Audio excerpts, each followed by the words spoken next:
Bueno, vamos a hablar ahora de una importante muestra de arte que hay en este momento en Buenos Aires, en el Museo Nacional de Bellas Artes.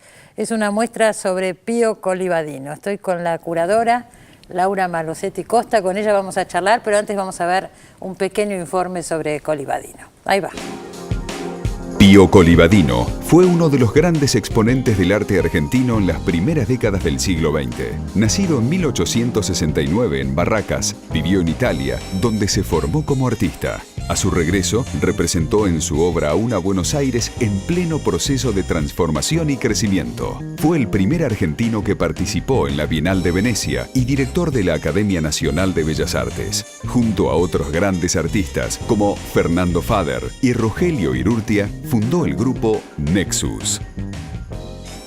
Bueno, Laura, felicitaciones por esta muestra. Bueno, muchas La gracias. fui a ver el sábado pasado, lleno de gente, estaba convoca mucho. Además de la calidad, recién lo comentábamos, de la calidad de las obras, que es realmente muy alta, es un testimonio de época, ¿no? Muy importante, de principios del siglo pasado.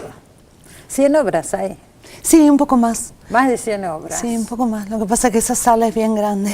Sí, claro, es una sala enorme y hay obra de los distintos periodos y además trabajos previos, es muy completa. Contá un poquito cómo la trabajaste. Bueno, la idea fue no hacer una retrospectiva completa de la obra de Colivadino, sino focalizar en Buenos Aires, porque creo que esa es la faceta más importante, la que tiene obra más importante y es como una clave para volver a mirar Colivadino desde un lugar nuevo. Y supongo que mucha gente lo ve por primera vez Sí, también. sí. No es un artista, qué sé yo, tan difundido como puede ser Quinquela Martín, que hay alguna obra de Quinquela también por ahí, ¿no? Sí, sí, sí. Vaya a saber por qué será. Yo leía la historia de él.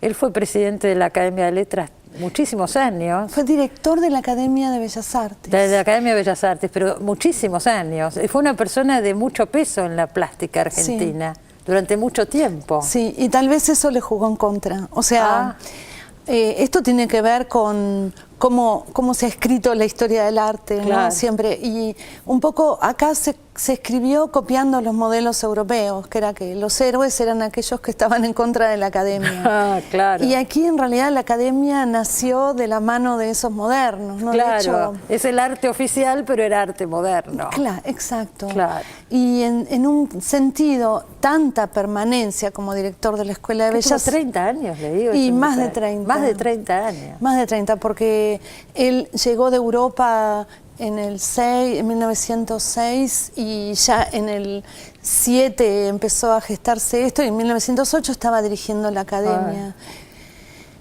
Sustituyendo a Ernesto de la Cárcova, que había sido el primero. La academia director anterior. Claro, la academia recién había sido nacional en 1905, o sea que era nueva. Claro, medio la armaron ellos, claro. Sí, la armó la generación anterior, estos primeros modernos, que yo hice esa muestra en Bellas Artes. Sí. Y esta segunda generación, que es la generación de Malarro, de Colivadino, de Fader, tomaron como la posta del arte en todos los sentidos.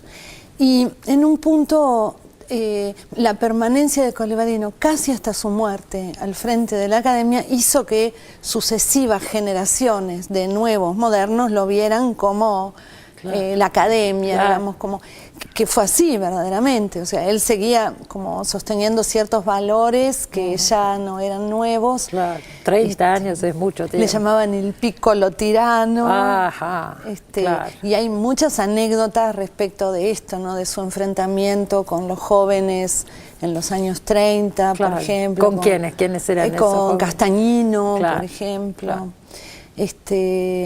Y creo que eso hizo que se interpuso entre, la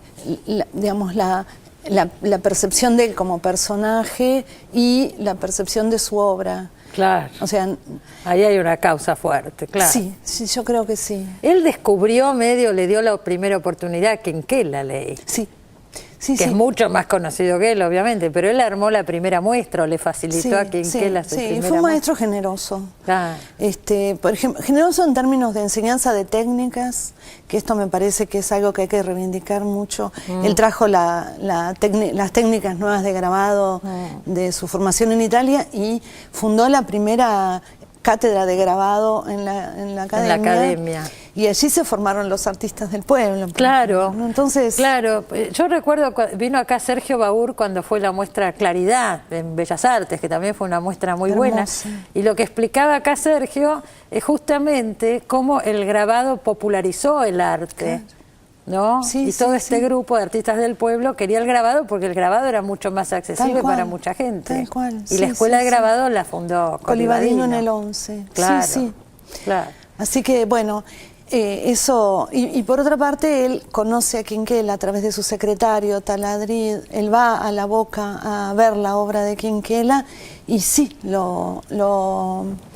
lo patrocina, digamos, le hacen su primera muestra en Whitcomb en 1918. Ahí nosotros mostramos una obra del 18 de ese Quinquela que tenía una potencia impresionante. Sí, claro. Y una obrita temprana de Quinquela cuando está haciendo algo, faroles como Colibadino, con un color malarro, Sí, una cosa... La vi, también me gustó mucho. Sí, sí.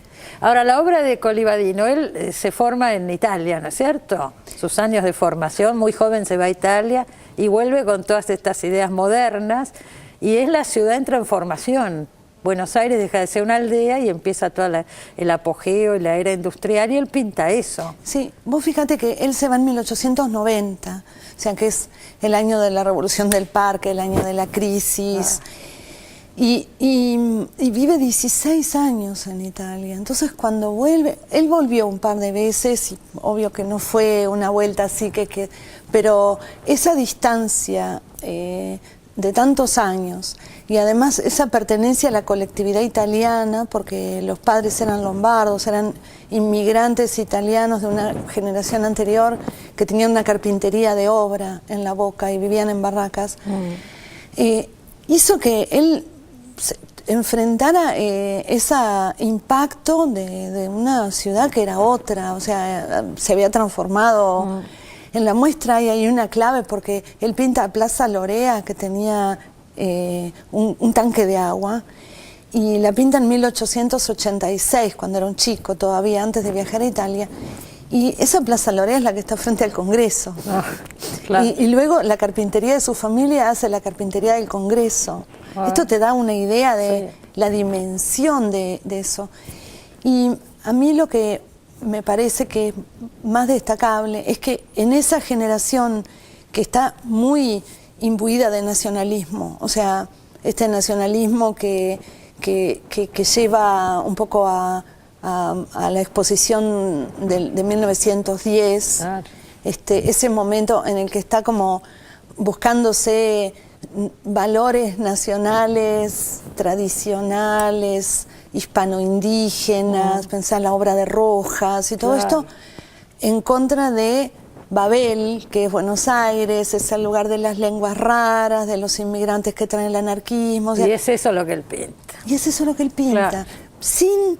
Ojo que él no vamos ahora a decir que era un socialista, no, era un tipo muy tradicional y que incluso yo te diría que no tenía un pensamiento muy organizado en términos políticos, pero él es como un pintor que regresa y tiene un contacto afectivo con la ciudad que se vincula con sus orígenes de familia trabajadora, digamos, ¿no? Seguro. Y tiene una mirada muy sutil, una mirada pictórica a ese lugar de cruce de lo nuevo y lo viejo, de lo cosmopolita y lo tradicional. Pero además se encuentra belleza, qué sé yo, en el humo de una fábrica, en lugares que por ahí representaban mucho, pero no eran estéticamente, ¿no?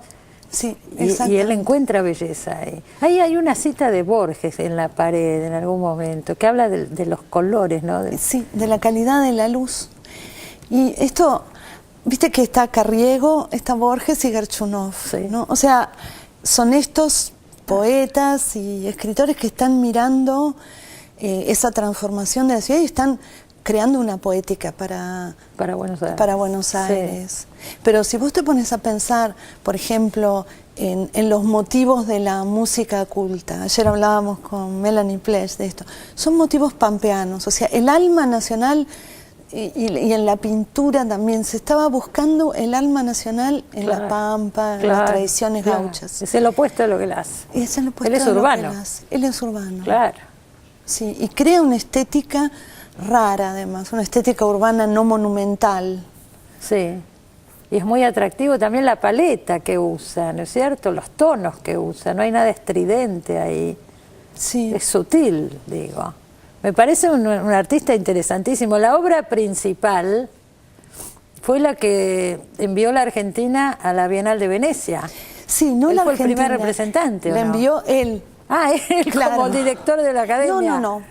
Esa obra, la Bienal de Venecia empezó no se llamaba Bienal, se llamaba Exposición Internacional de Venecia, sí, a fin del siglo XIX, y en sus primeras ediciones los artistas mandaban por su cuenta. Ah, mandaban ellos directamente las Sí, obras. pero había una afiliación de nacionalidad.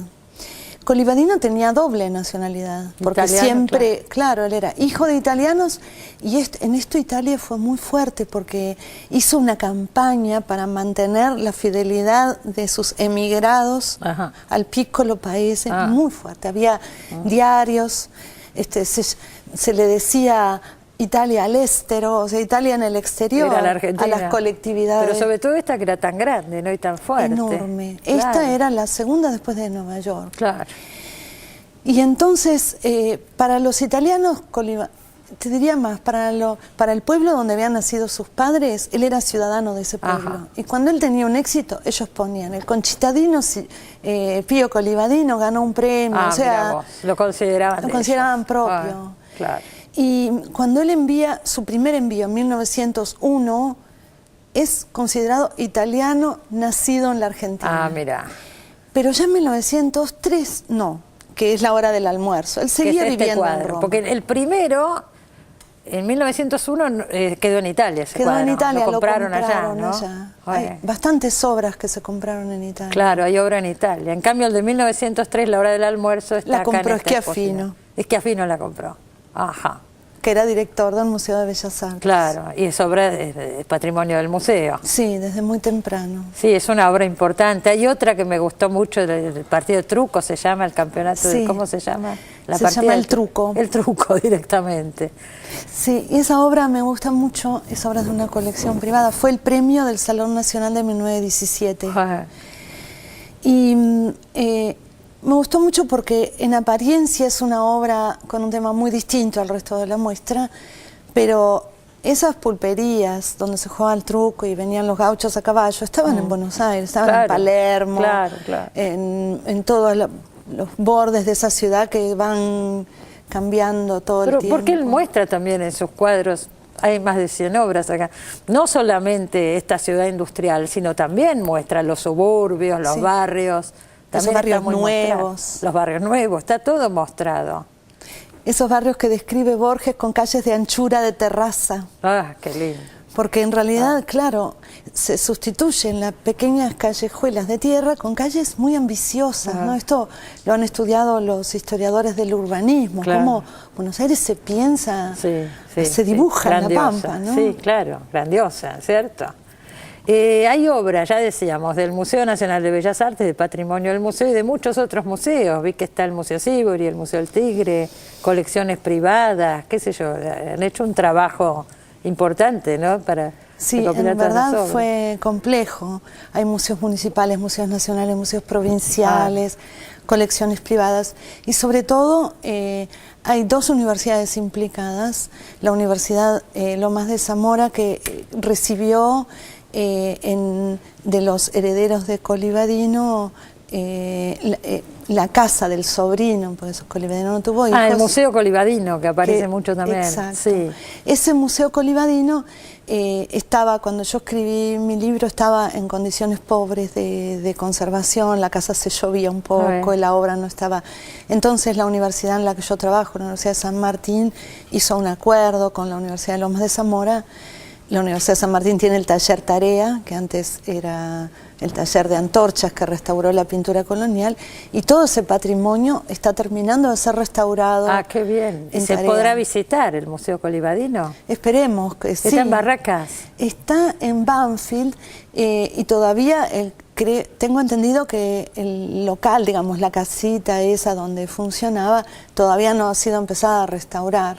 Esperemos que se restaure pronto y que la obra restaurada pueda volver. Claro, y se pueda visitar ahí. O que la universidad haga un local nuevo, no sé qué es lo que van a hacer, pero la obra está siendo restaurada de un modo, con un criterio...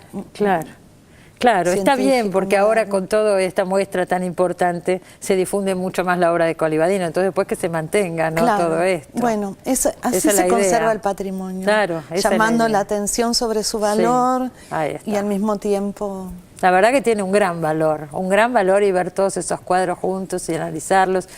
Acuérdese que es con entrada gratuita, es el Museo Nacional de Bellas Artes, todos la pueden visitar acá muy cerca de Canal 7. Y bueno, está bastante, todavía hay tiempo para ir. Sí, estaba programada hasta el 25 de agosto, pero hoy me acaban de confirmar que va a seguir hasta el 15 de septiembre. Claro, porque va mucha gente. Va mucha gente. Me consta cuando fui, estaba lleno de gente. Ese sábado que fui yo estaba lleno, pero lleno de gente, mirando con mucha atención. No hablamos nada del grupo Nexus, temas no nos faltaba. Sí, el cine. El cine. Hay mucho material de cine también. Cine, Dukrojiken aportó sus investigadores. Hicieron una tarea increíble de documentales. Ahí se ve, claro, la construcción de edificios emblemáticos, el Plaza Hotel está, ¿no? Y tantos otros de la época. Bueno, te agradezco mucho haber venido, Laura. Muchas gracias a ti. Felicitaciones, vaya a verla, hágame caso, es una excelente muestra que vale la pena y también acercarse a este artista, ¿no? Que realmente es tan importante. Bueno, nos vamos a un corte, enseguida volvemos, no se vayan.